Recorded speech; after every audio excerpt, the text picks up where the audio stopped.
Жалғастырамыз. Байғанин ауданының орталығында тұшпара жасайтын және сүт өнімдерін шығаратын цех жұмысын бастады.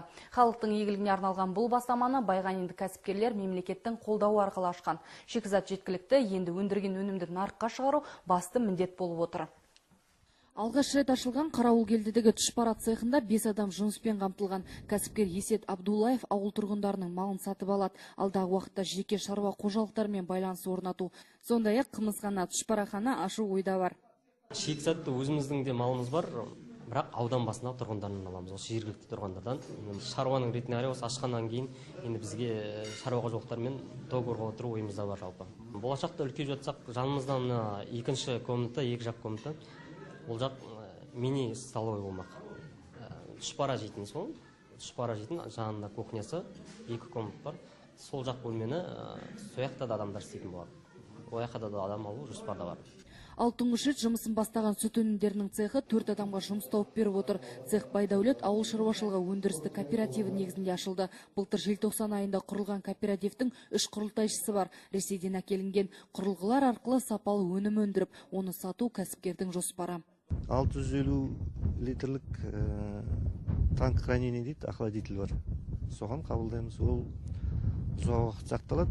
Оның ішінде сүт, соны ары қарай өңдей береміз. Қазір бізде малдары бар, жеке шаруа қожалықтары бар.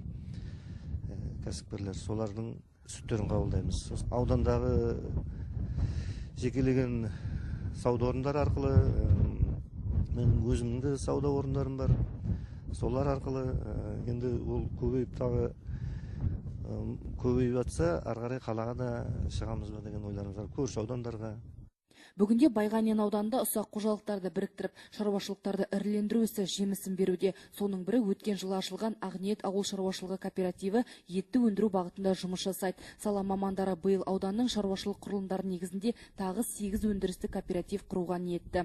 Біздің биылғы алдымыз қойған мақсатымыз осы Көкбұлақ деген елді мекеннің негізінде сол өз шаруа қожалығының өзі, сол кооперативтің өзі сол жерде орналасқан, соның негізінде сол жердегі мал өнімдерін өндіруді ары қарай жалғастыру, сол кооперативтің жұмысын ұлғайту мақсатында.